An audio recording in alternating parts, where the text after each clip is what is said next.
Chapter 1. The Cusp of Catastrophe. The rhythmic hum of the NASA Goddard Space Flight Center, fluorescent lights buzzing, servers whirring, wrapped around Jack Harper like a familiar blanket. At 34, he'd spent over a decade studying the sun's tempers, but the image on a Solar Dynamics Observatory feed made his pulse quicken. Sunspot AR-3205 sprawled across the screen, a roiling mass of magnetic fury, its penumbra pulsing with irregular flares. Above it, the corona rippled in unprecedented waves. "Elena," Jack said into the intercom, voice steady but urgent. "You need to see the magnetogram for AR-3205. Now." Elena Marquez, FEMA's lead emergency coordinator at NASA, spun her chair so fast coffee sloshed from her disaster preparedness. Hope is a strategy mug.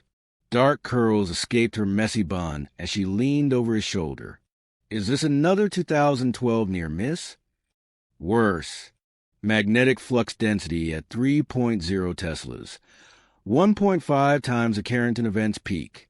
Type 2 radio burst with shock front at 2,600 kilometers per second. Impact in 11 hours, 23 minutes. Jack highlighted a graph. Direct hit on Earth's magnetosphere. EMP will overload unshielded transformers in 90 minutes. NASA's report shows 82% of North America's grid at high risk. Survival probability, 70%, the control room's AI announced. Elena stood, knocking her chair back. Activate the National Space Weather Warning Center. Get the administrator on a secure line. In the briefing room, AR-3205 erupted in a brilliant flash. Plasma hurtled toward Earth. Jack projected the path. The CME would hit Earth's day side at 2:17 Universal Time Coordinated, aligning with the Eastern Interconnection Grid's vulnerable nodes. 1859 Carrington event, scale by 1.8. Unprecedented in the modern grid era, he said hoarsely. 2100 hours Universal Time Coordinated, 7 p.m. Eastern Daylight Time. In Washington, D.C., anomalies emerged. Streetlights flickered with the ionosphere's distortion. Amateur radio operators reported garbled signals, receivers overwhelmed by a low-frequency hum. At Dulles Airport, pilots saw GPS coordinates waver. At FEMA's center, Elena watched screens flicker. Goes. 17 is down. Satellite comms degradation at 40% in the Northeast. A technician shouted. Her headset crackled. "Dr. Marquez, Con Edison reports 400% voltage spikes in Westchester County. Surge protectors are failing. Redirect power to nuclear facilities," she ordered, knowing Braidwood Nuclear's digital controls were vulnerable. At Goddard, Jack monitored magnetometers. In Minneapolis, the magnetic field plummeted 1,900 nanoteslas in 2 minutes, inducing ground currents to reverse transformer polarity. "Geomagnetic tsunami," he muttered. 23:30 Universal Time Coordinated, 9:30 p.m. Eastern Daylight Time. Ottawa's grid collapsed at 21:47 Eastern Daylight Time, plunging 1.4 million into darkness. 8 minutes later, Manhattan followed. The Empire State Building's lights dimmed as the aurora borealis, a green glow stretching to Virginia, took over the sky. Survival probability, 65%. The AI adjusted. In Chicago, Braidwood chief engineer screamed into a landline. Manual override failed. Fuel pool at 88 degrees Celsius. No coolant circulation. Elena's stomach dropped. "Use emergency water tanks," she ordered, fearing the EMP had fried the pumps. On the East Coast, air traffic chaos reigned. A Delta flight from JFK to London dropped 8,000 feet when avionics failed. The captain, using manual instruments and a star map, managed to stabilize the craft. 1 o'clock Universal Time Coordinated, 8 p.m. Pacific Daylight Time. In Los Angeles, Maria Marquez pounded her steering wheel in gridlock traffic, unaware the Silmar converter station had exploded. Above, the Aurora's green tendrils crept south. On the ISS, Commander Alvarez reported severe comms degradation, attitude control thrusters firing, ionospheric drag 300% normal. Moments later, the screen went black, cutting off communication with Earth. 2:17 Universal Time coordinated, 10:17 p.m. Eastern Daylight Time. The CME hit. Charged particles slammed into the magnetosphere. The Eastern interconnection grid failed first. 85% of transformers overheated. California's smart grid couldn't keep up. Even Texas' isolated grid buckled. Jack stared at dark monitors at the survival probability. 55% readout. The room smelled of ozone. Elena's satellite phone vibrated. A text from Puerto Rico. Power's out. Mom's oxygen concentrator. She swallowed hard. This is a national emergency. Avoid electronics. Seek non-electric shelters. Help is on the way, she said into the emergency broadcast system, voice trembling. Jack joined her at the window as the aurora blazed. Beautiful, yet it can cripple civilization, he said. Elena nodded. Our arrogance to think we tame the cosmos. Survival probability, 50%. The AI's voice echoed. A transformer exploded in the distance. A cannon shot in the dark. The storm's first chapter had begun. Chapter 2. The Unfolding Crisis. The acrid smell of ozone still hung in the air as Jack Harper and Elena Marquez stared at the dark screens of the NASA control room. The survival probability 50%. Readout glowed ominously. Outside, the aurora borealis continued to blaze, illuminating the chaos below. Elena's satellite phone vibrated. A text from Puerto Rico. Hospital backup generators failed. Mom. Her throat tightened. We need to assess the damage and prioritize relief efforts, she said softly. Jack nodded, pulling up what remained of the satellite imagery. The eastern seaboard is a disaster zone. Power's out from Maine to Florida. Satellite coverage is down to 20%. He zoomed in on a map. New York, D.C., Philly, all offline. Grid fragmentation is worse than modeled. Just then, the emergency broadcast system crackled to life. This is FEMA Director Thompson. All non-essential personnel stay indoors. Avoid down power lines. Emergency shelters are... The signal cut to static. Elena sighed. Fifth failed broadcast. Ionosphere still too disrupted. She turned to a technician. Any word from Braidwood? The young woman shook her head, pale-faced. Fuel pools at 92 degrees Celsius. Manual pumping, but... Her voice trailed off. An alarm blared. Jack's eyes widened. Geomagnetic storms intensifying. Midwest ground current spiking. Iowa, Nebraska, Kansas. Their transformers won't last an hour. 3 o'clock Universal Time coordinated, 11 p.m. Eastern Daylight Time. In Des Moines, Iowa, the second wave hit. Streetlights that flickered back exploded, glass shattering. Cars stalled on highways, engines fried by induced currents. Emergency responders, stretched thin, navigated dark streets with flashlights and battery radios. At the Omaha Public Power District, technicians watched voltage meters climb. Shut down the grid, one shouted. A deafening explosion cut him off as the main transformer blew, smoke mushrooming into the sky. 4:30 Universal Time coordinated, 12:30 a.m. Eastern Daylight Time. At Braidwood Nuclear Generating Station, the chief engineer's voice crackled, fuel rods breaching. Lost containment in Unit 2. Radiation levels. The transmission ended. Elena's hands trembled. Evacuate the area now. But without power, transportation was paralyzed. The few working vehicles were already in use for critical rescues. In Los Angeles, Maria Marquez abandoned her car on the 405 freeway. With no help in sight, she joined the desperate walkers. Above, the aurora's green glow turned sickly. On the International Space Station, Commander Alvarez faced a crisis. Comms down. Ionospheric drag increasing orbit decay. Oxygen reserves last 3 months with rationing. His crew exchanged worried looks.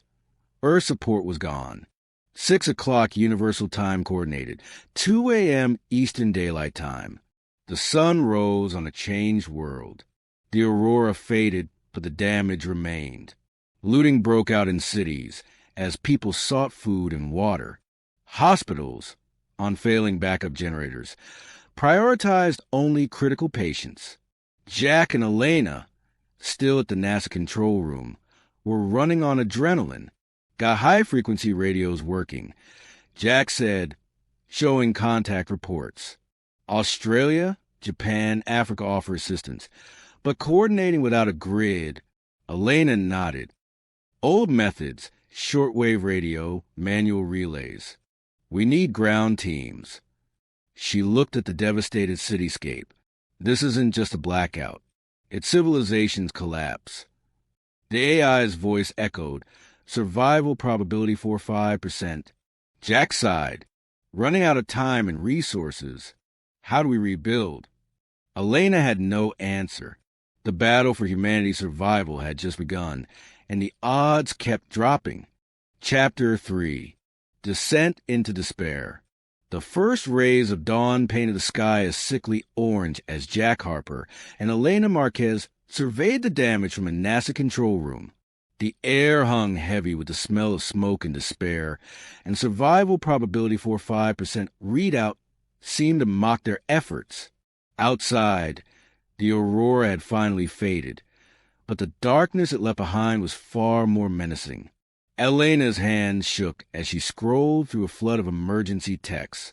Another message from Puerto Rico: radiation levels rising near hospitals. Evacuation chaos. She turned to Jack, her eyes red from lack of sleep. We're losing the battle on all fronts.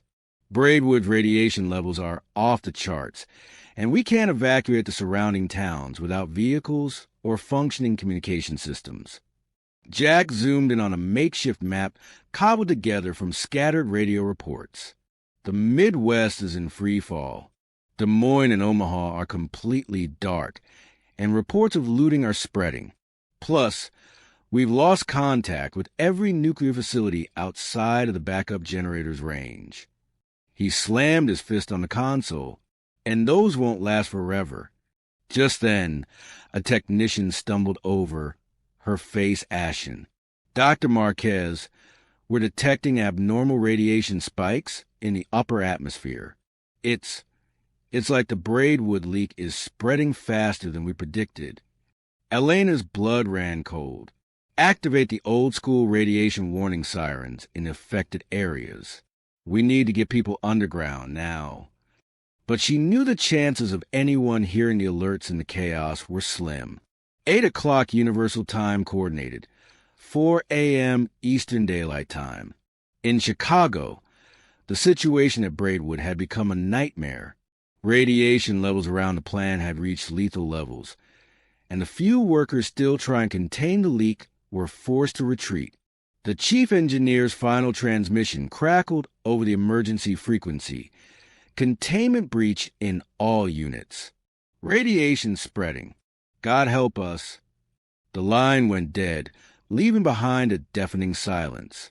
The suburbs surrounding Braidwood descended into panic.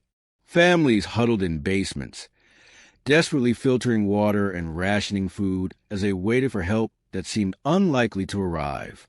The radiation, invisible and deadly, seeped into the air, soil, and water, turning the once quiet neighborhoods into ghost towns. 10 o'clock Universal Time Coordinated. 6 a.m. Eastern Daylight Time. On the International Space Station, Commander Alvarez and his crew faced a new threat. Oxygen levels are dropping faster than expected. The mission specialist reported, her voice shaking.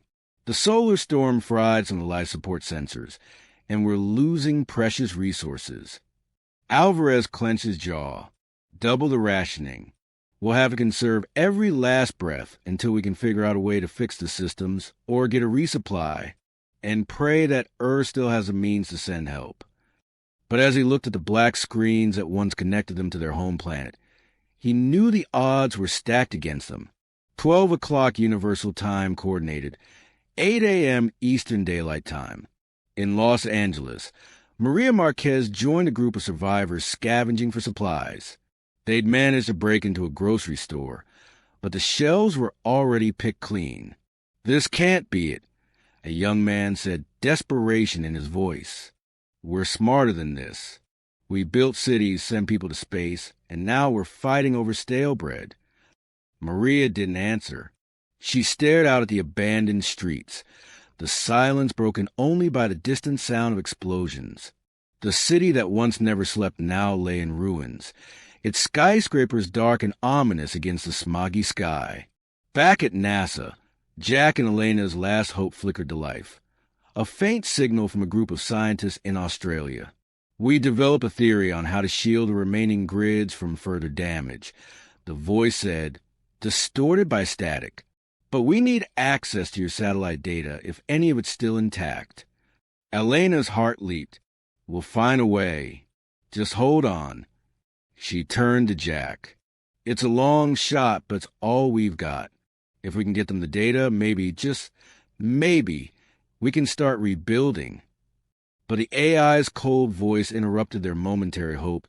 Survival probability for 0%. As the day wore on, the reality of the situation set in. The world they knew was gone, replaced by a landscape of chaos and despair. With each passing hour, the odds of survival dwindled, and the question loomed large: could humanity pull itself back from the brink, or was this the beginning of the end? Chapter 4. The Fragile Thread of Hope. The air in the NASA control room grew thicker with anxiety as Jack Harper and Elena Marquez huddled over a makeshift radio receiver. The survival probability, 40% readout, flickered, as unsteady as their dwindling hope. Outside, the remnants of the aurora had left behind an ashen sky, a fitting backdrop to the crumbling world. Elena's fingers trembled as she adjusted the frequency. Come on," she muttered, desperate to catch the Australian scientist's signal again. Her satellite phone buzzed. Another distressing update from Puerto Rico.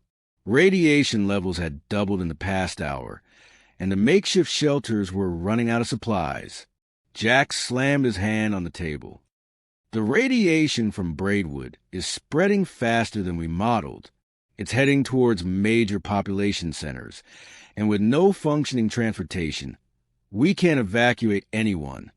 He pulled up a map covered in red blotches, each representing a new radiation hotspot. Chicago, Detroit, Milwaukee, they're all in the line of fire. Just then, the radio crackled to life. "This is Dr. Chun in Sydney. We've analyzed the data you sent. The only way to slow the grid failures is to create a series of magnetic dampeners. But we need access to the remaining satellite relays to coordinate the deployment." Elena's heart skipped a beat. "We'll find a way. But you have to help us with the radiation crisis, too. People are dying." Her voice broke off as a fresh wave of despair washed over her. 1400 hours Universal Time Coordinated, 10 a.m. Eastern Daylight Time. In Detroit, chaos reigned. Panic-stricken residents flooded the streets, desperately trying to flee the approaching radiation cloud. The few functioning vehicles were mobbed, and fights broke out over the last remaining spots. Hospitals were overwhelmed with patients suffering from radiation sickness, and the supply of anti-radiation medication was running critically low. At a makeshift command center, local officials attempted to organize a coordinated evacuation. "We need to get these people to the fallout shelters in the mountains," the mayor shouted into a battery-powered megaphone. "But we have no way to communicate with them all." 1600 hours Universal Time Coordinated, 12 p.m. Eastern Daylight Time. On the International Space Station, the situation grew increasingly dire. Life support systems are failing, Commander Alvarez reported, his face pale. We've managed to jury-rig some of the sensors, but the oxygen recyclers are on the verge of collapse.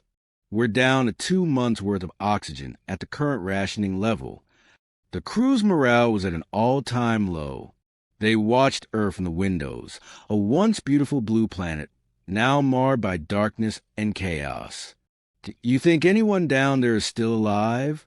One of the astronauts whispered, his voice echoing through the silent spacecraft. 1800 hours Universal Time Coordinated, 2 p.m. Eastern Daylight Time. In Los Angeles, Maria Marquez and a group of survivors stumbled upon an abandoned military base. Hoping to find supplies, they cautiously entered the compound. This could be our salvation, Maria said, trying to sound optimistic. But inside, they found only empty shelves and a single malfunctioning radio. Just as they were about to leave, the radio sputtered to life. Attention, all survivors. This is a national emergency broadcast. If you can hear this, head to the designated evacuation points. Repeat, head to the evacuation points. The message looped over and over, a faint glimmer of hope in the otherwise bleak landscape.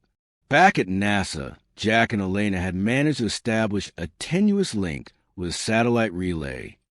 Dr. Chun, we're ready to start the deployment of the magnetic dampeners, Jack said, his voice strained. But we need you to guide us through the process. We're operating on borrowed time. As they worked to implement the Australian scientist's plan, the AI's voice once again filled the room. Survival probability, 35%. Elena looked at Jack, determination stealing her features. We can't give up. This might be our last chance to save what's left of humanity.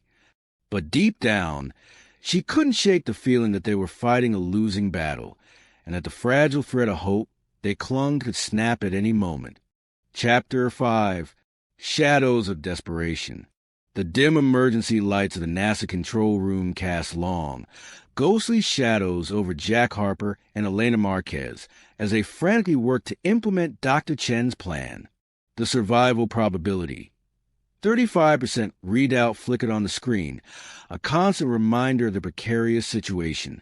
Outside, the radiation-contaminated air hung heavy, and the distant wails of radiation warning sirens echoed like death knells. Elena's hands flew across a manual control panel, trying to establish a stable connection with the satellite relay. Her satellite phone buzzed for the umpteenth time, but she ignored it. She knew it was likely more bad news from Puerto Rico or other disaster-stricken areas. Jack, I can't get the signal to hold. It keeps dropping every few seconds, she said, frustration lacing her voice. Jack gritted his teeth, sweat beading on his forehead. We have to make it work. If we can't deploy those magnetic dampeners, the remaining grids will collapse within hours. He turned to a technician. Any word on the radiation levels in the Midwest? The technician shook her head, her face pale. They're off the charts.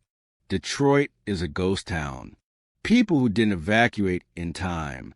Her voice trailed off, but the implication was clear. 2000 hours Universal Time Coordinated, 4 p.m. Eastern Daylight Time. In Milwaukee, chaos had given way to a deadly silence. The radiation had seeped into every corner of the city, turning parks into graveyards and homes into tombs. A small group of survivors, huddled in a basement, were running out of food and clean water. Their makeshift radiation filters were failing, and the weak coughs of the sick echoed through the damp space. "Is there any hope?" a young girl asked, her eyes wide with fear. Her mother hugged her tightly, but the look of despair on her face said it all. 2200 hours Universal Time Coordinated, 6 p.m. Eastern Daylight Time. On the International Space Station, the situation had reached a critical point. The oxygen recyclers sputtered and died, and the crew's emergency oxygen masks dropped down.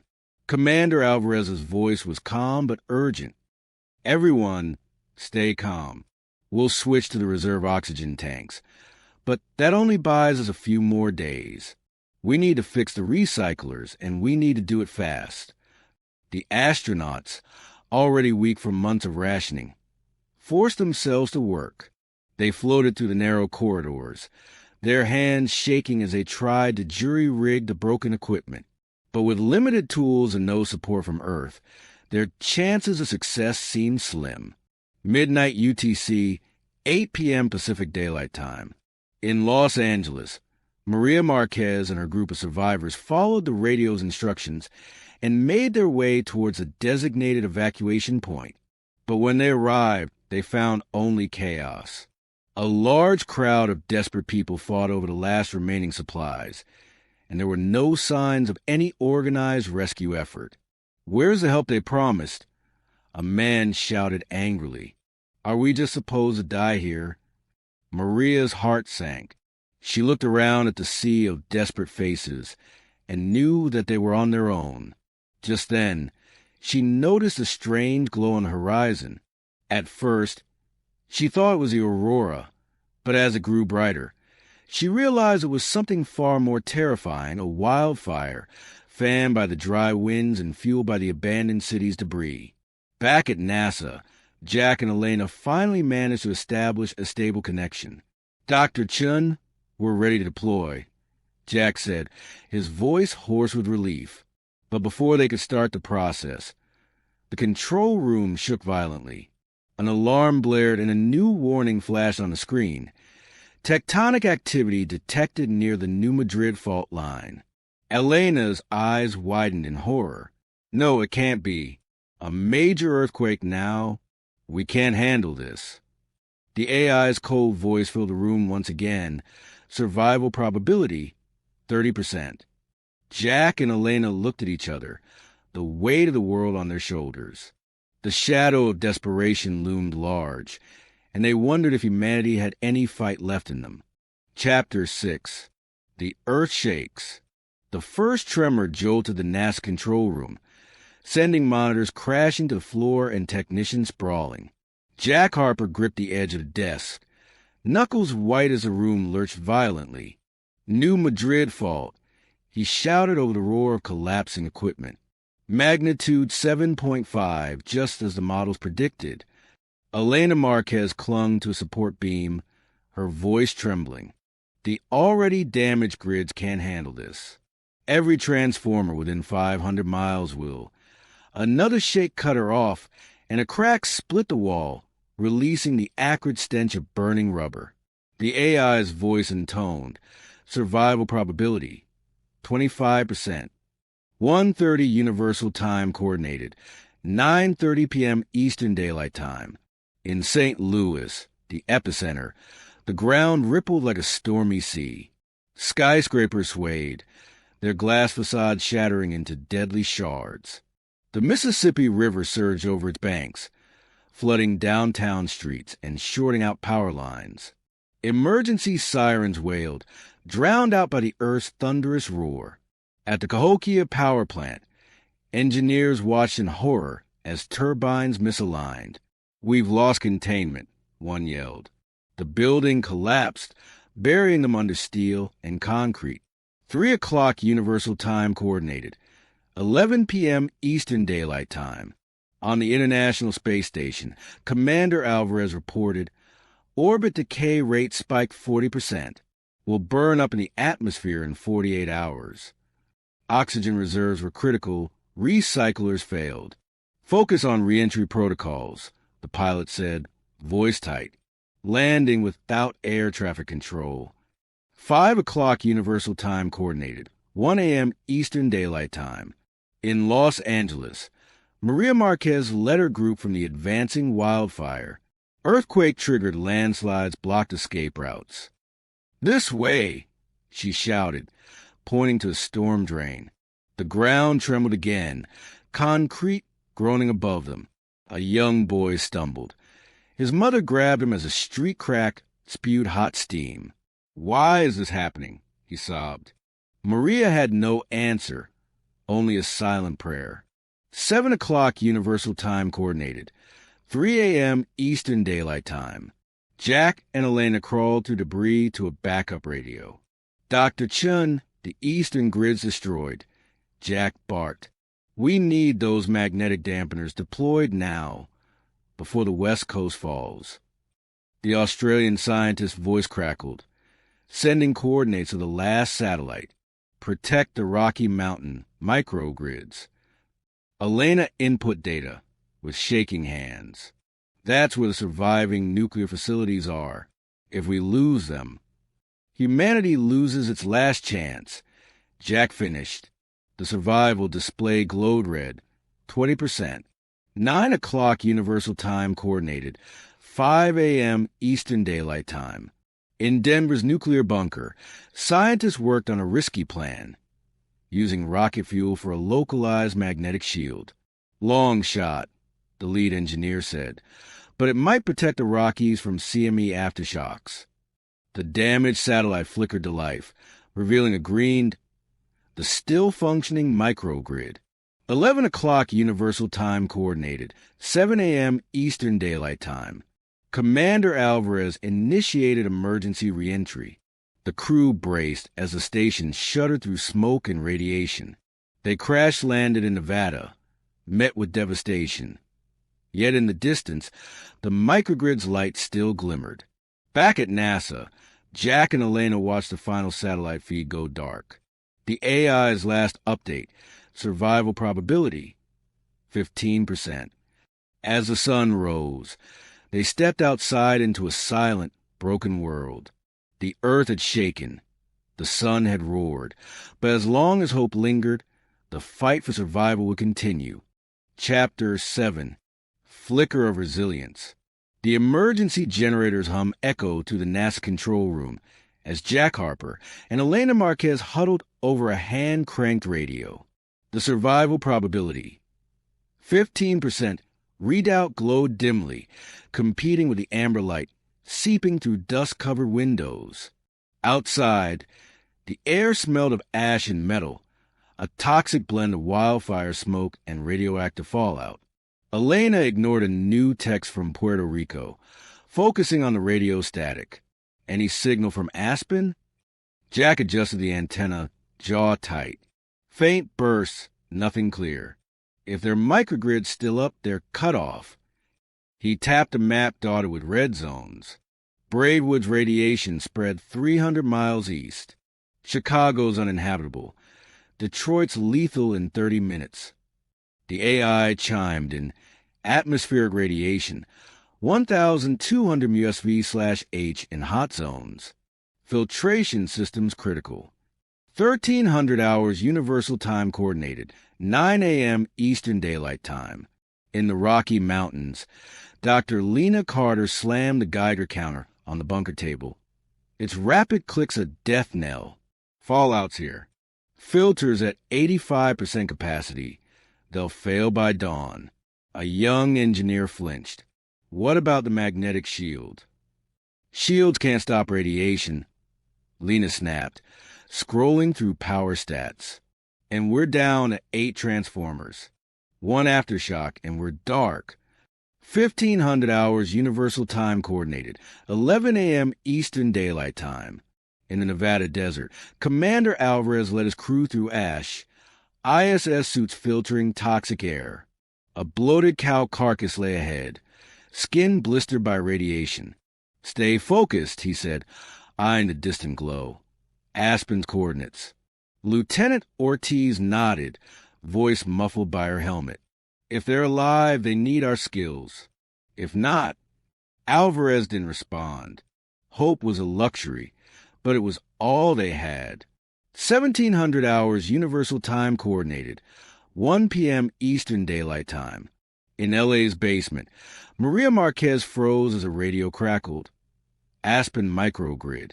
Head north on 89 for shelter. She turned to Anna, whose daughter coughed weakly. It's 500 miles, but we can't stay. Anna hesitated, then nodded. We'll take our chances. The group gathered what little they had: water, a single flashlight, and a map marked with radiation zones. Outside, the sky burned orange. 1900 hours Universal Time Coordinated. 3 p.m. Eastern Daylight Time.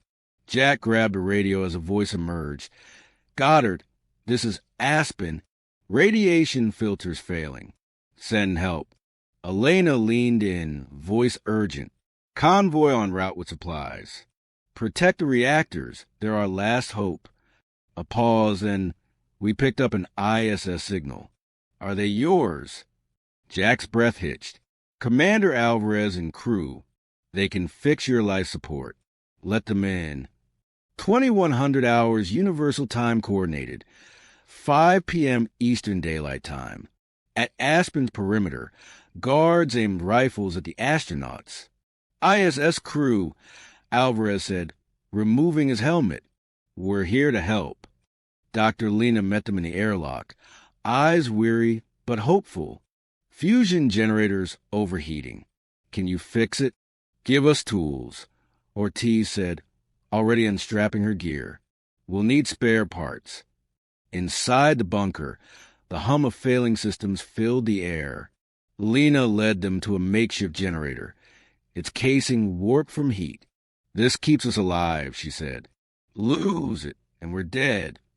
2300 hours Universal Time Coordinated. 7 p.m. Eastern Daylight Time. Jack and Elena watched the last convoy leave NASA. 12 trucks with analog controls, carrying medical kits and a generator. "Chances?" Elena asked. "Low," Jack admitted, checking the survival display. 10%. But it's a start. In the west, Aspen's lights flickered, a fragile beacon.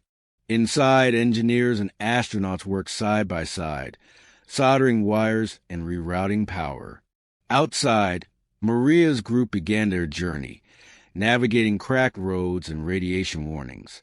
The AI's final update: survival probability, 10%. Elena stared at the horizon, recalling her mother's words. "Hope is the first casualty, but the last to die." She didn't know if it was true, but she had to believe. Jack touched her arm. "We did what we could."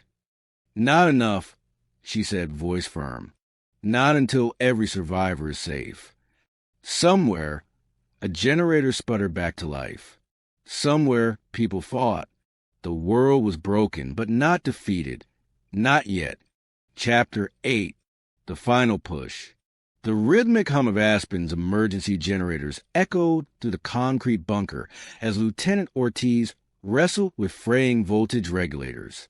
Sweat dripped onto the control panel, where the shield status flickered at 68%. Primary capacitors overheating, losing 2% capacity hourly. She shouted over the engine roar. Dr. Lena Carter pressed a Geiger counter to her radiation mask, rapid clicks piercing the air. 1,200 USV/H outside. Filtration systems fail in 3 hours without more power. 1 to 3 o'clock Universal Time Coordinated. 9 p.m. to 11 p.m. Eastern Daylight Time. In the Nevada desert, Maria Marquez led a weary group of survivors through ash-choked air, her radiation detector pulsing at 500 USV/H. Distant wildfires glowed dully through the haze, their lights smothered by the omnipresent gray mist. "Aspen's medical bay is 20 miles north," she said, steadying Anna, who staggered under her young son's weight. "They have potassium iodide. Carlos needs it now, or the radiation will ravage his thyroid." Anna's face was streaked with tears and ash, her voice trembling. "He vomits blood, please. He can't stop." Javier, a former paramedic with a torn hazmat suit, knelt to check the boy's pulse. Radiation-induced hemorrhage. Without iodine, he's got hours at most. At NASA's Goddard Space Flight Center, Jack Harper squinted at magnetometer readings on a flickering laptop. "CME shock front moving at 2,500 kilometers per second, he said, tapping the cracked screen. "Hits Aspen shield at 7 o'clock Universal Time Coordinated." "Right," when their diesel fuel hit zero. Elena Marquez gripped the satellite radio tightly, her knuckles white. Aspen, this is NASA. Divert everyone to the shield. No life support. No exceptions. For hours until impact. Lena's reply crackled through the static. Shield holding at 72%. Diesel at 15%. Cut lighting. Air recycling. Next is water. We're running on fumes. Jack exchanged a grim glance with Elena. Alvarez better get that ISS unit working. 5 o'clock Universal Time Coordinated. 1 a.m. Eastern Daylight Time. Inside Aspen's bunker, the generator sputtered and coughed as the shield status dropped to 65%. Ortiz slammed her fist against the control panel. East quadrant pressure failing. Where's that ISS unit? Commander Alvarez knelt beside the jury-rigged power system, grease staining his hands as he secured a loose cable. This thing was built for low Earth orbit, he muttered. Might buy us an extra hour, if we're lucky. Lena checked the diesel gauge, 12% and falling. Lucky's not enough. The storm's jamming comms. We're on our own. 7 o'clock Universal Time Coordinated. 3 a.m. Eastern Daylight Time. Maria's group reached Aspen's perimeter just as green auroras began to dance overhead, their eerie light reflecting off the bunker's steel doors. Guards in tattered hazmat suits waved them through, their radiation detectors chirping anxiously. Medical Bay B3, hurry! Non-essential systems are shutting down, one guard shouted. The moment Carlos was transferred to a gurney, Anna collapsed to her knees, sobbing. Maria held her up, watching medics sprint with the boy, his pale face a stark contrast to the ash-covered corridor. He'll be okay, she murmured, more to herself than Anna. 7:45 Universal Time Coordinated, 3:45 a.m. Eastern Daylight Time. Jack and Elena watched the CME impact on a grainy satellite feed, their hearts pounding as the solar wind slammed into the magnetosphere. Shield at 70%, generator overheating. Lena's voice crackled before the signal cut out. The bunker plunged into darkness as the generator failed, Geiger counters erupting into a deafening roar. Emergency batteries. Ortiz yelled, flipping switches in the dark. Seal all blast doors. Shelter now. Alvarez kicked the silent ISS unit. Lasted 45 minutes. Maybe enough for the worst of it. Lena activated the shelter alarms, tears blurring her vision as radiation pummeled the walls. 11 o'clock Universal Time Coordinated, 7 a.m. Eastern Daylight Time. Maria woke to the generator's steady hum and a medic's smile behind a mask. Storm's over. Shield held just long enough, he said. In the medical bay, Anna sat by Carlo's bed, his color returning as he slept. Maria leaned against the doorway, relief washing over her. For the first time, survival felt real. 1300 hours Universal Time Coordinated, 9 a.m. Eastern Daylight Time. Jack packed the last of the data drives, the AI's voice echoing. Survival probability, 10%. Ready? He asked Elena, who stared at the sunrise through ash-streaked windows. As we'll ever be, she said, grabbing her coat. Outside, National Guard trucks arrived, their lights cutting through the mist. Aspen's generators hummed on, a stubborn heartbeat against the storm's silence. Chapter 9. Aftermath. The hum of Aspen's generators felt fragile, like a heartbeat that could stop at any moment. Maria stood in the medical bay doorway, watching medics adjust 4 drips for Carlos. His small body was hooked to monitors, their steady beeps the only sound in the room. Anna hadn't left his side, her hand clasped tightly around his, as if she could will him back to health. The air smelled of antiseptic and fear, a stark contrast to the ash still coating the corridors outside. 1400 hours Universal Time Coordinated, 10 a.m. Eastern Daylight Time. Jack and Elena huddled over a makeshift desk in NASA's temporary command post, illuminated by a solar-powered lamp. The laptop screen flickered with patchy satellite data, most of the western U.S. a blank void of static. The CME fried half the comm satellites, Elena said, scrolling through failed connections. Even military bands are down. Aspen's cut off. No way to request heavy decontamination gear. Jack rubbed his temples, eyeing the Geiger count on the table. 30 MUSV/H. The shield held, but sectors B and C took damage, he said. Lead linings compromised. Prolonged exposure, there could be fatal. 1600 hours Universal Time Coordinated. 12 p.m. Eastern Daylight Time. Commander Alvarez knelt beside the malfunctioning generator, grease and radiation dust staining his coveralls. The ISS auxiliary unit lay in pieces, its components warped from the storm. "This thing's useless now," he muttered, kicking a twisted circuit board. 3 hours of diesel left, then we're on emergency batteries. Lena Carter entered the control room, her radiation mask dangling. "Medical Bay has 12 Argentine pesos cases," she reported, voice steady but weary. "Carlos is critical. His white blood cell count is plummeting. We're out of potassium iodide." Ortiz slammed the shield status panel. 22% and dropping. "East airlock radiation is pooling," she said. "We need to vent it, but decontamination showers need power. Anyone who goes out there..." Her voice trailed off, the risk unspoken but clear. 1800 hours Universal Time Coordinated, 2 p.m. Eastern Daylight Time.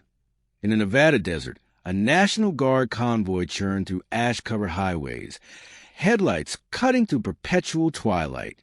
Sergeant Rojas checked his dashboard detector for 150 MUSV/H. "ETA to Aspen, 90 minutes, he radioed. "We got medical supplies and diesel." Inside the bunker, Maria helped Anna wash Carlos' face with ration water, his fever finally easing. "The guard are coming," she said, forcing a smile. Anna nodded, eyes fixed on her son, afraid to look away. 2000 hours Universal Time Coordinated.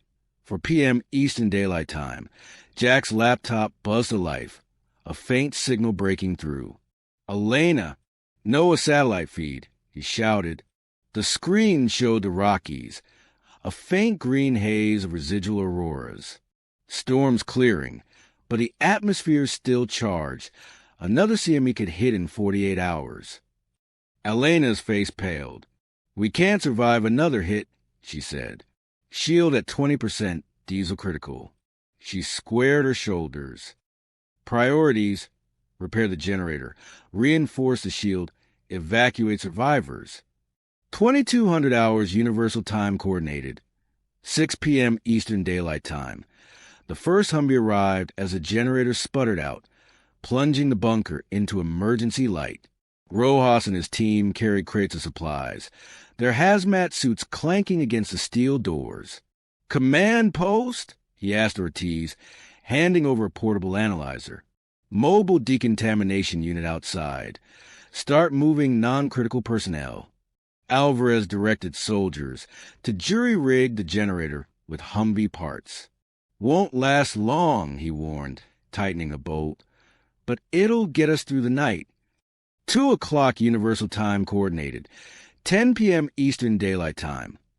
Lena checked new Geiger readings, 45 MUSV/H and rising.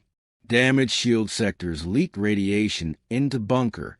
She paused at Carlo's bed, his fever returning, before donning her mask.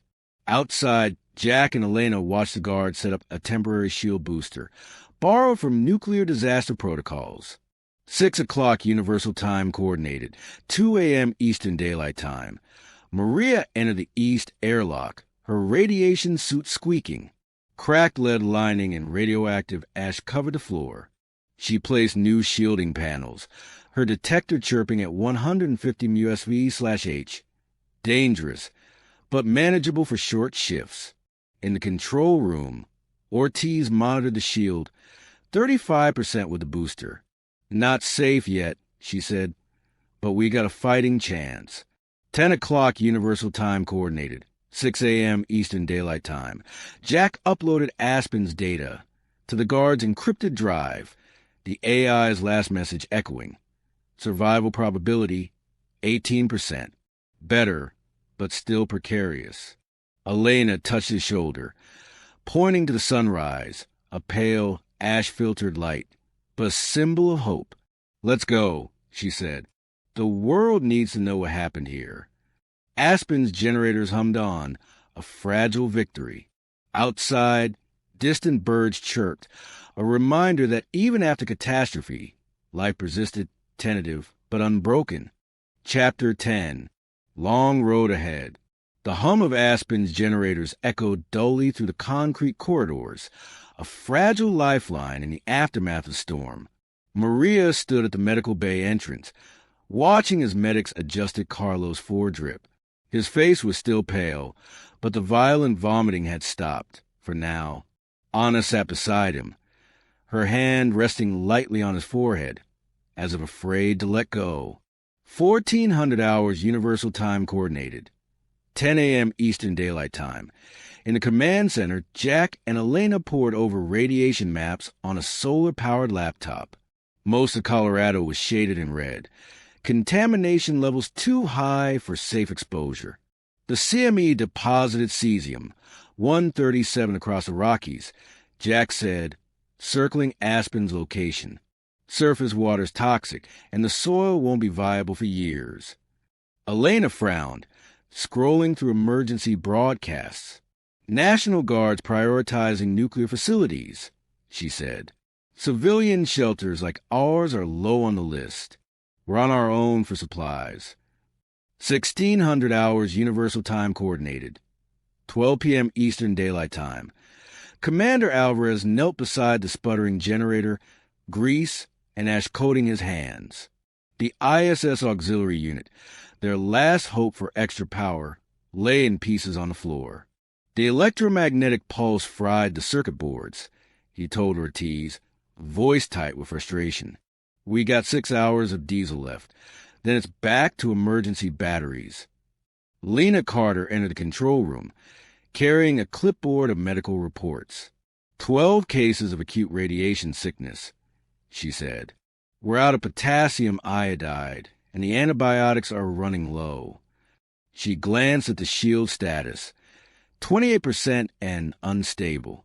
If another storm hits, we won't survive. 1800 hours Universal Time Coordinated. 2 p.m. Eastern Daylight Time. In the Nevada desert, a convoy of National Guard Humvees struggled through ash-slick roads. Sergeant Rojas checked the radiation detector. 500 MUSV/H. Too high for unprotected travel. Aspen's 30 miles out, he radioed. We got enough diesel for one round trip. Make every crate count. Inside the bunker, Maria led a team to decontaminate the east airlock, each wearing bulky hazmat suits. They shoveled radioactive ash into lead-line containers, their detectors chirping at 180 MUSV/H. 5 more containers, she shouted over suit intercom. Then we can reinforce the lead lining. 2000 hours Universal Time Coordinated. 4 p.m. Eastern Daylight Time. Jack managed to repair a shortwave radio, picking up a faint signal from a ham operator in Wyoming. Denver's a ghost town, the voice crackled. Radiation levels are through the roof, and the power grid's dead. Jack exchanged a look with Elena. Even if help existed, it wasn't coming. Elena stared at the shield control panel, its lights flickering. We need to scavenge parts from the Humvees, she said. Alvarez might be able to jury-rig the generator, but it's a long shot. 2200 hours Universal Time Coordinated. 6 p.m. Eastern Daylight Time. The first Humvee arrived at Aspen's gates, its cargo bay loaded with medical supplies and fuel canisters. Rojas handed Ortiz a portable radiation analyzer. This'll help map hot spots, he said, voice muffled by his mask. But you're on your own for long-term solutions. Alvarez wasted no time, directing soldiers to dismantle a Humvee's engine for parts. This won't last, he warned, but might buy us another day. 2 o'clock Universal Time Coordinated, 10 p.m. Eastern Daylight Time. Lena performed a final check on Carlos, noting a slight rise in his temperature. She adjusted his medication, aware of how few options they had left. Outside the medical bay, Maria stood watch, her own radiation suit damp with sweat. "Will he make it?" she asked, more to herself than anyone. "Only if we keep the shield up," Lena said, not looking up, "and if the universe cuts us some slack." 6 o'clock Universal Time Coordinated, 2 a.m. Eastern Daylight Time. The generator sputtered to a halt, plunging the bunker into darkness. Emergency lights flickered on, revealing Ortiz hammering at the control panel. "Batteries at 15%, she shouted. "We need power for the shield, now." Alvarez kicked the malfunctioning engine, a bitter laugh escaping him. "Guess the universe didn't get the memo," he said, before diving back into the repairs. 10 o'clock Universal Time Coordinated, 6 a.m. Eastern Daylight Time. Maria woke to the generator's uneven hum, a welcome sound even in its imperfection. She found Anna asleep in Carlos' bed, the boy's color slightly better. In the command center, Jack and Elena were plotting a supply run to a nearby military depot. Their last hope for fuel and medicine. Chances of success? Maria asked. Jack hesitated, then showed her the AI's prognosis. Survival probability, 15%.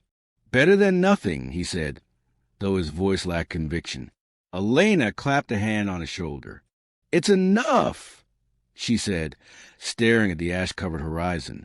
"It has to be." Aspen's generators hummed on, a fragile promise in a world that had changed forever. Outside, the wind picked up, carried with the faint, eerie glow of distant auroras, a reminder that the storm might not be over, but neither were they. Chapter 11, Desperate Maneuvers. The dim red glow of emergency lights bathed Aspen's command center as Jack and Elena finalized their supply run plan. The map on the table was marked with faded circles, each representing a potential military depot. "The closest one's 40 miles east," Jack said, tracing a route with his finger. "But the radiation levels along the way average 300 MUSV/H. We'll need to move fast."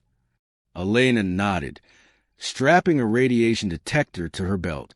Alvarez managed to jury-rig the generator for another 24 hours. "But that's it, if we don't return with fuel." Her voice trailed off, but the implication hung heavy in the air. 11 o'clock Universal Time Coordinated, 7 a.m. Eastern Daylight Time. Maria volunteered to lead the expedition, joined by Ortiz and 2 National Guard soldiers. As they geared up in the airlock, Lena handed them a small box of medical supplies. "For any radiation burns or acute exposure," she said. "And don't take any unnecessary risks. Carlos' condition is still fragile." The Humvee's engine roared to life, coughing black smoke as it pulled out a compound. The ash-covered road ahead was deserted, lined with abandoned cars and debris. Maria gripped the steering wheel tightly, her eyes scanning the radiation detector's display. 280 MUSV/H. Safe for now, but the numbers could spike at any moment. 1300 hours Universal Time Coordinated, 9 a.m. Eastern Daylight Time. Halfway to the depot, the group encountered a roadblock of overturned trucks. "Could be looters," Ortiz whispered, her hand on her rifle. As they cautiously approached, a figure emerged from behind a rusted trailer, hands raised. It was a young man, his hazmat suit torn and stained with ash. "Please," he pleaded. "I've been here for days. My group was attacked by raiders. They took everything." Maria hesitated, then motioned for him to join them. "We'll take you to Aspen, but you're coming empty-handed. We can't afford to share supplies." 1500 hours Universal Time Coordinated, 11 a.m. Eastern Daylight Time. When they reached the military depot, the gates were wide open. Inside, Shelves lay toppled, their contents strewn across the floor. "We're not the first ones here," one of the soldiers muttered. Maria's heart sank as she surveyed the destruction. Then Ortiz pointed to a locked storage room in the corner. That might still have something. Using a crowbar, they forced the door open. Inside were crates of MREs and a few barrels of diesel.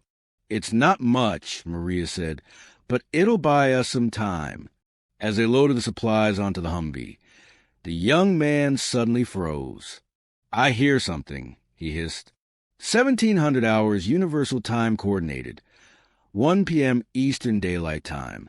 The sound of engines echoed in the distance, growing louder by the second. "Raiders," Ortiz said, grabbing her rifle. "We need to get out of here, now."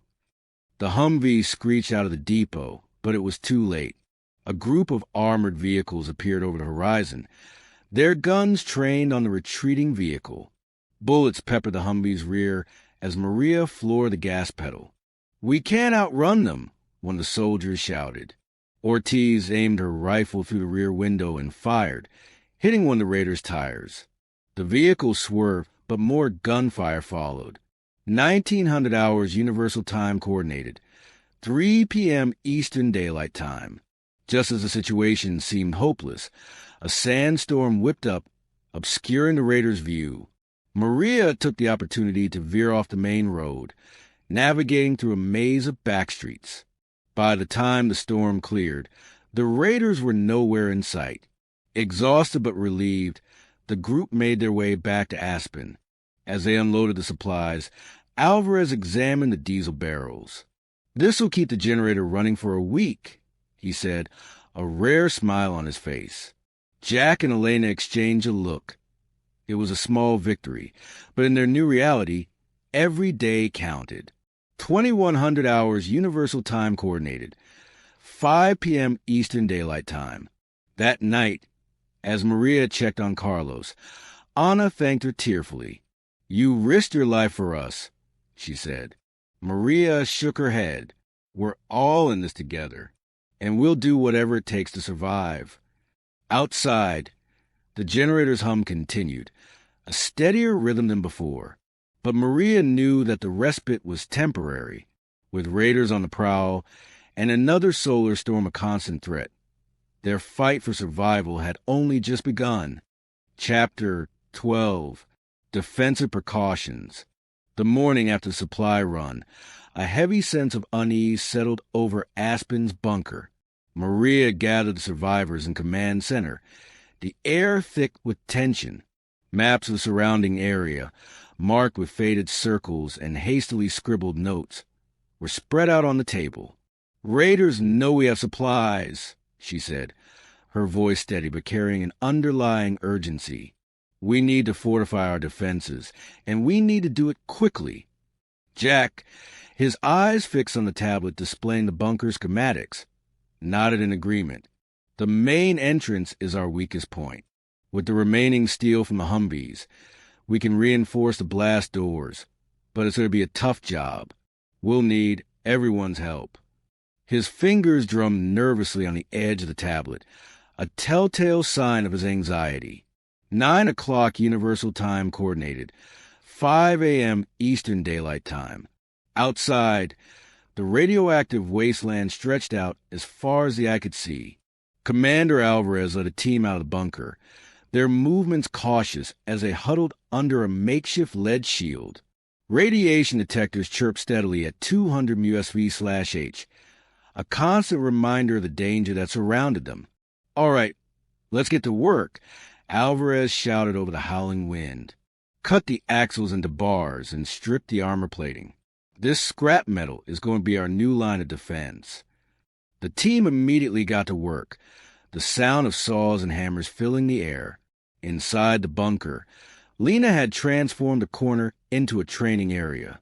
Volunteers of various ages and backgrounds sat in a semicircle, their faces a mix of determination and fear.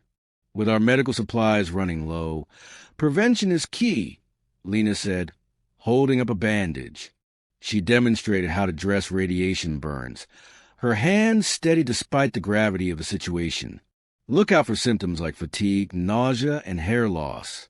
They could be early signs of radiation sickness. Anna, her eyes still filled with worry for Carlos, listened intently, taking notes on a scrap of paper.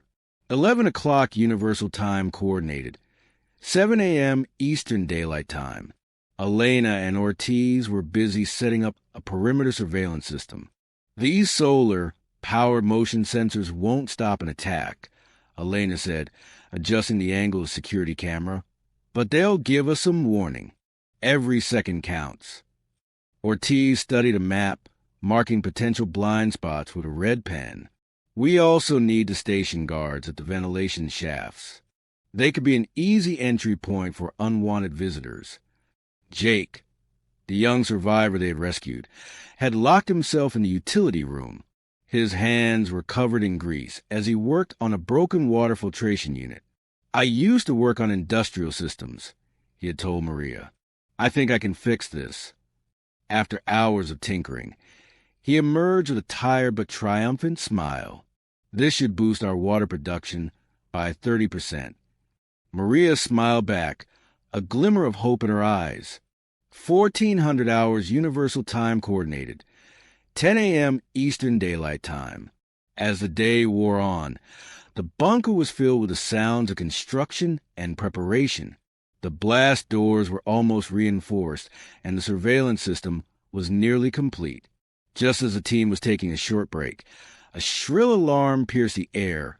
The motion sensors had been triggered. Everyone froze, their eyes fixed on security monitors. A lone figure, an elderly woman, stumbled into view, her arms raised in a gesture of surrender. Please. Her voice crackled over the intercom. I've been walking for days. I heard you offer shelter. Maria hesitated. The memory of the raiders was still fresh in her mind. Do a full scan before we open the doors, she ordered. Ortiz quickly aimed a handheld radiation and metal detector at the screen.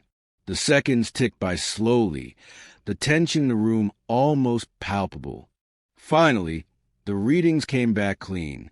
1600 hours Universal Time coordinated. 12 p.m. Eastern Daylight Time.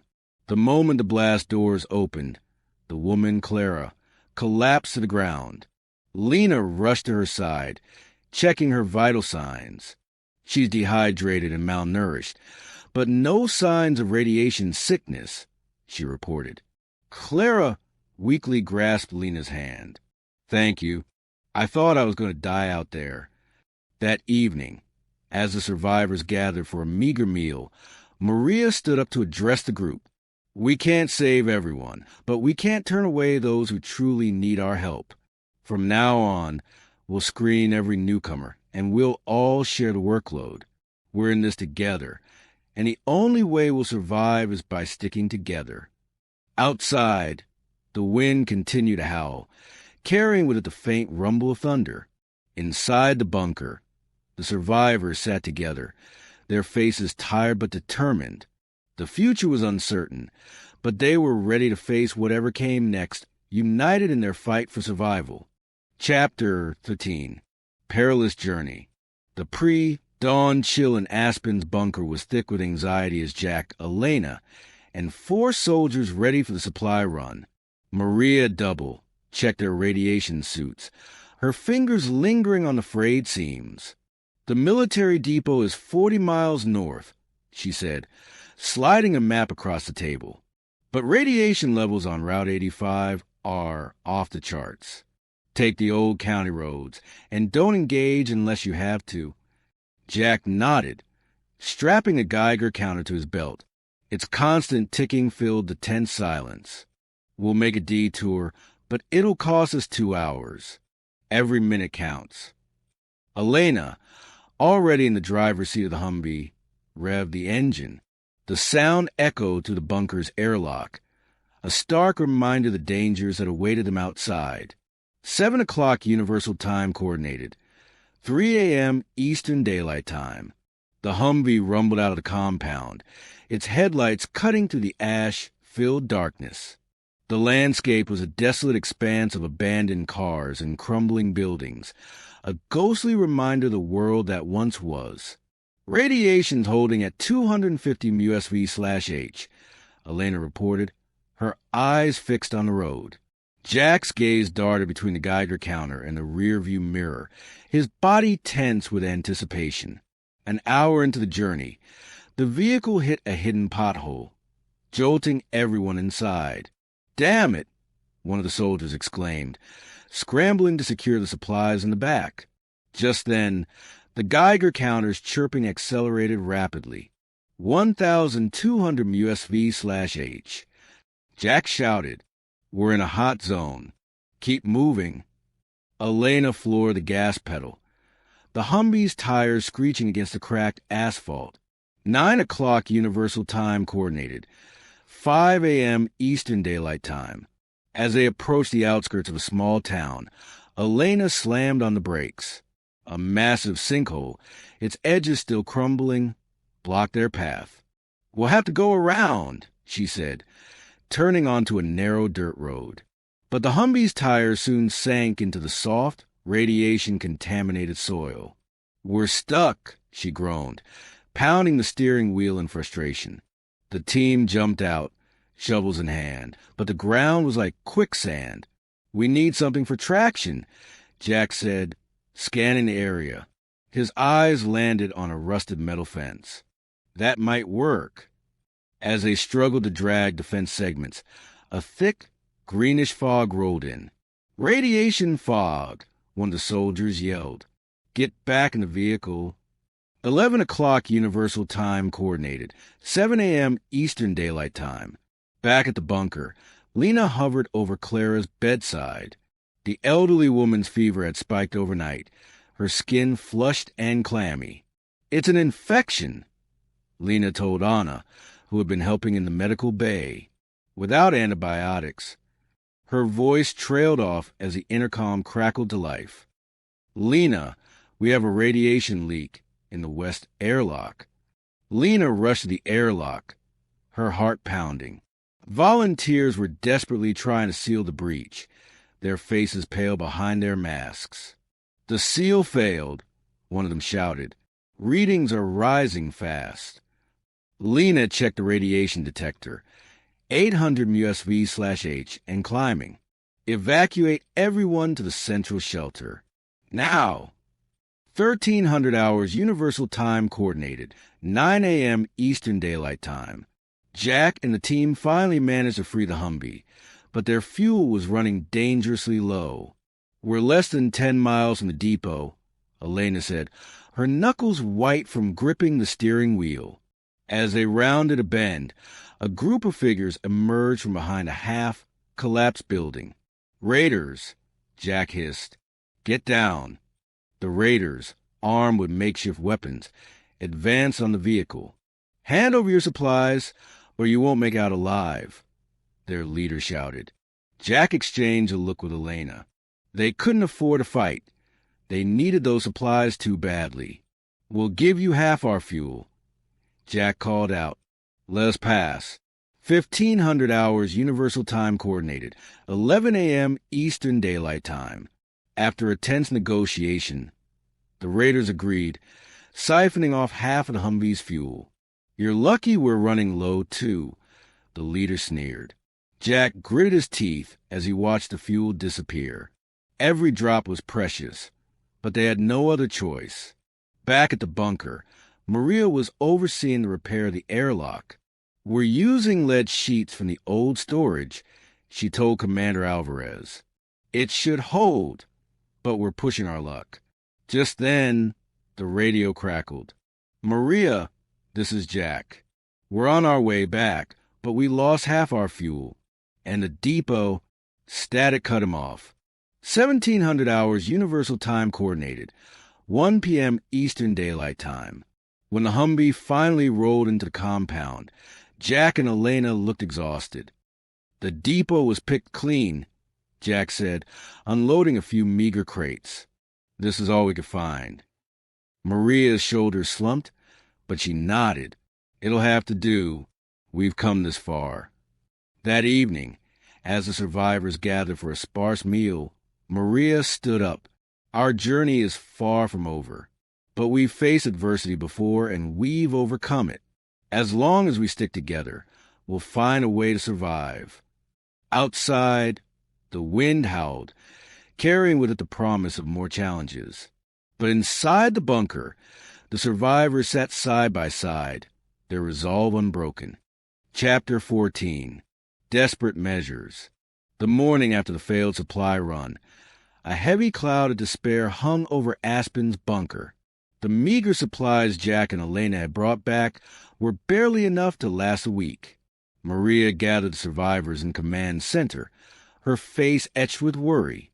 "We're running out of options," she said, her voice echoing through the silent room. "The radiation outside is still too high, and we've exhausted all nearby supply sources." Jack, his eyes bloodshot from lack of sleep, typed furiously on the solar-powered laptop. "I've been analyzing the radiation data," he said. "There's a research facility in Utah that might still have supplies.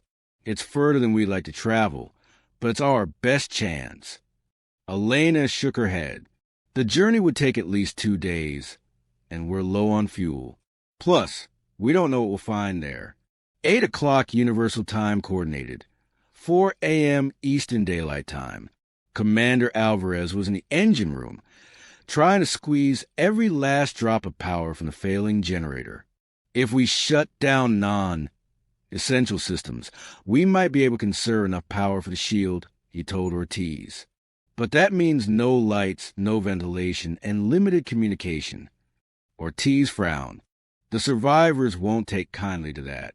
Morale is already at an all-time low." Alvarez sighed. "We don't have a choice. It's either that or risk everything when the next solar storm hits." 10 o'clock Universal Time Coordinated. 6 a.m. Eastern Daylight Time. In the medical bay, Lena was at her wit's end. Clara's condition had worsened overnight, and the antibiotics were doing little to fight the infection. "I need more supplies," she pleaded with Maria. "If we don't get help soon, she won't make it." Maria placed a hand on Lena's shoulder. "We're doing everything we can. Jack and Elena are preparing for another supply run to Utah." Lena's eyes widened. "Utah? That's a death sentence. The radiation levels along the way—" "I know," Maria said, her voice heavy, "but we're out of alternatives." 12 o'clock Universal Time Coordinated. 8 a.m. Eastern Daylight Time. As Jack and Elena were about to leave, a sudden tremor shook the bunker. Dust rained down from the ceiling, and the emergency lights flickered. "Earthquake!" someone shouted.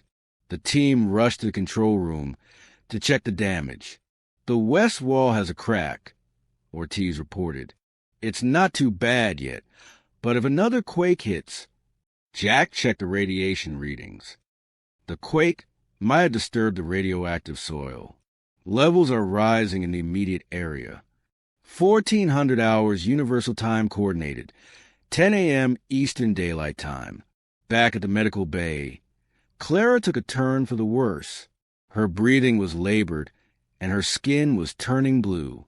Lena tried to keep her calm, but she knew it was a losing battle. "I'm sorry," she whispered, holding Clara's hand. "There's nothing more I can do." With a final gasp, Clara's hand went limp. Lena closed the elderly woman's eyes, her heart heavy with grief. She stepped out of the room and announced the news to the waiting survivors. A collective sob echoed through the bunker. 1600 hours Universal Time Coordinated. 12 p.m. Eastern Daylight Time. Maria called another meeting. "We've suffered a great loss today," she said, her voice breaking. "But we can't give up. Jack and Elena will leave for Utah as planned. In the meantime, we'll reinforce the bunker and ration our supplies even further." The survivors nodded, their faces determined. Despite the despair, they knew that giving up was not an option.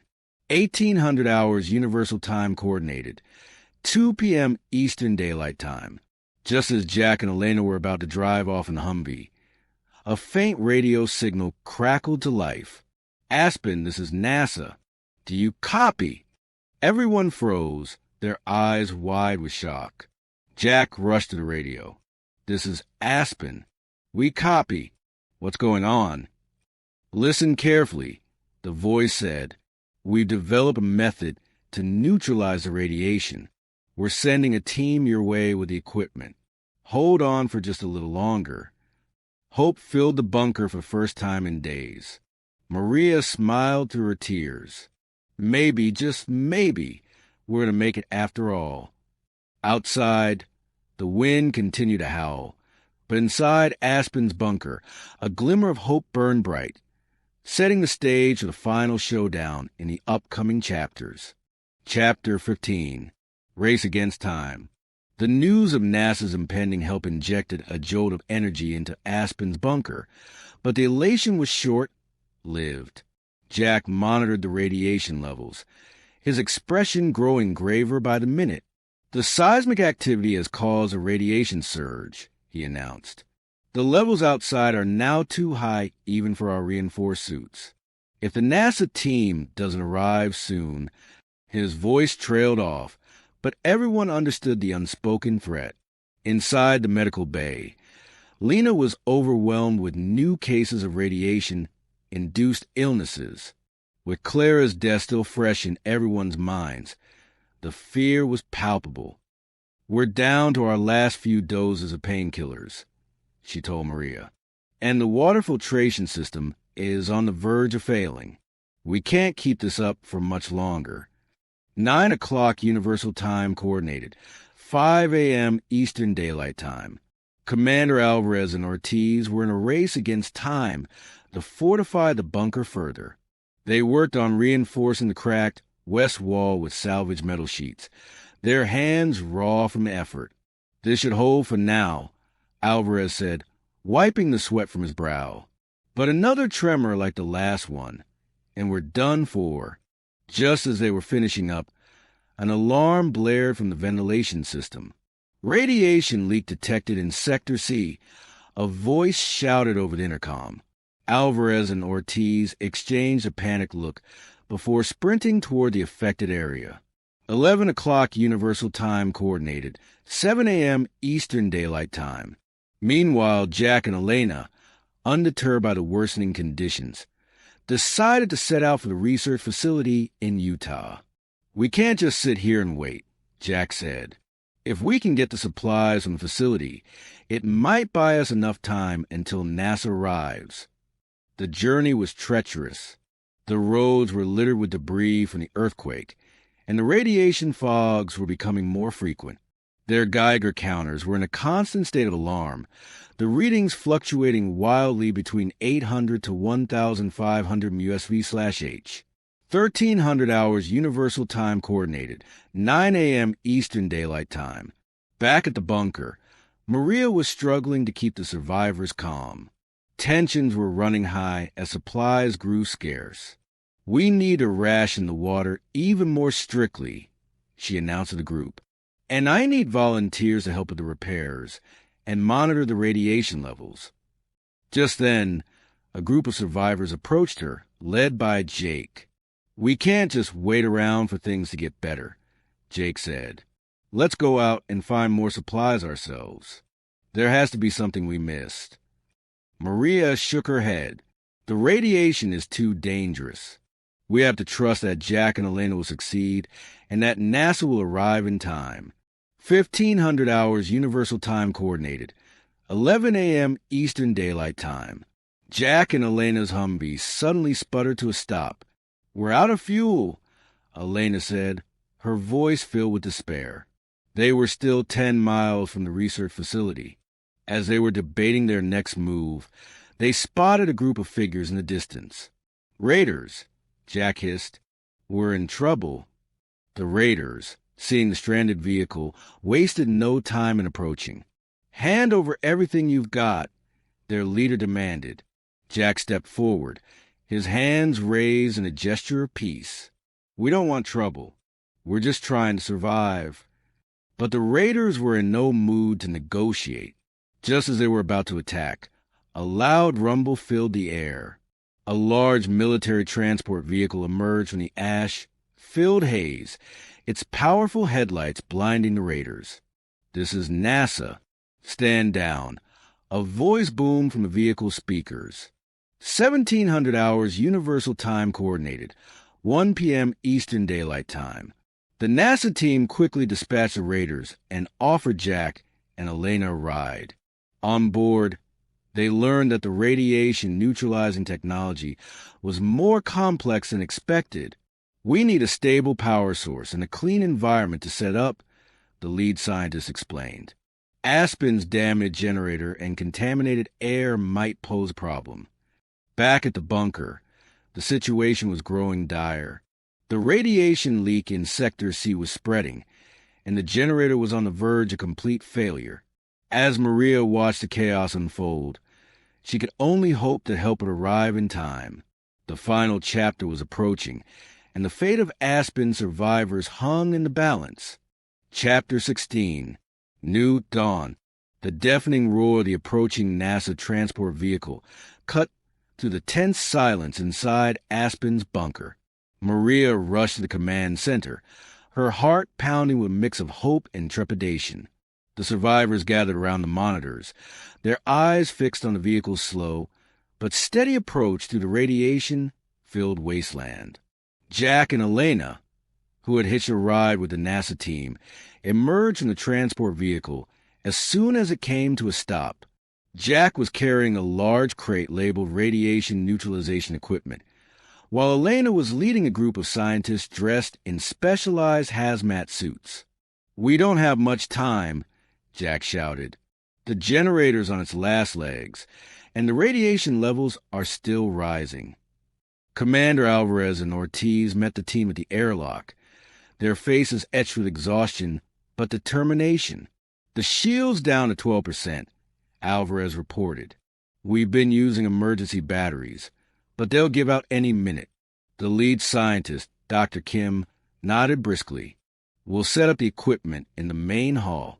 It needs a stable power source and a relatively clean environment to function properly." Inside the bunker, Lena was still tending to the sick. Carlos, who had been in a critical condition, was now sitting up in bed, his color much improved. Anna sat beside him, holding his hand tightly. "He's going to make it," Lena told Maria, a rare smile on her face.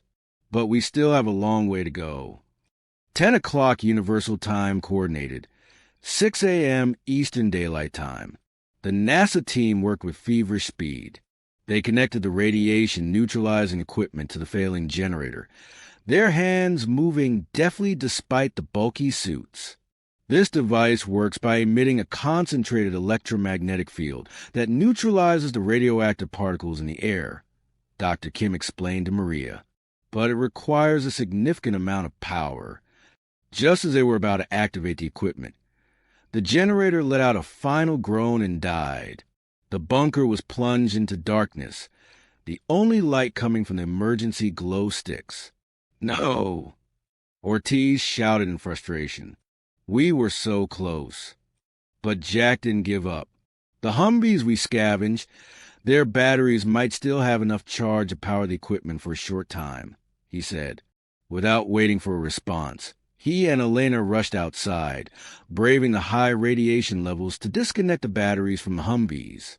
12 o'clock Universal Time Coordinated, 8 a.m. Eastern Daylight Time. With the Humvee batteries connected, the radiation-neutralizing equipment came to life. A soft blue glow filled the main hall as the device began to emit its protective field. Slowly but surely, the radiation levels inside the bunker started to drop. The Geiger counters, which had been in a constant state of alarm, began to chirp less frequently. As the radiation levels decreased, the survivors ventured outside for the first time in days. The sun, though obscured by a layer of ash, shone through, casting a pale light on the devastated landscape. The once menacing auroras had faded, replaced by a clear, is still hazy, sky. 1500 hours Universal Time Coordinated, 11 a.m. Eastern Daylight Time. The NASA team also brought good news. We've located several other shelters in the area, Dr. Kim announced. They're in a similar situation as you were, but with the radiation levels dropping, we can start coordinating a larger scale relief effort. Maria addressed the survivors, her voice filled with emotion. We've come a long way. We've faced countless challenges, but we've survived. And now, with the help of NASA and the other shelters, we can start rebuilding our lives. Over the next few days, the survivors worked together with the NASA team to set up a more permanent radiation neutralizing system. They also began to explore the surrounding area, looking for resources and signs of life. The once desolate landscape was slowly showing signs of recovery, with small plants beginning to sprout through the ash. 10 days later, a makeshift community had formed around Aspen's bunker. Tents and small buildings had been erected, and a garden was being planted using radiation-resistant seeds provided by NASA. The survivors, who had once been on the brink of despair, now had hope for the future. As Maria stood on a hill overlooking the growing community, Jack and Elena joined her. "We did it," Jack said, a smile on his face. "We survived." Elena nodded, "And we'll keep surviving. This is just the beginning." The wind blew gently, carrying with the promise of a new dawn. The storm might have changed their world forever, but it had also shown them the strength of the human spirit and the power of unity. As the sun set on the horizon, casting a warm glow over the land, the survivors of Aspen looked towards a future with determination and hope.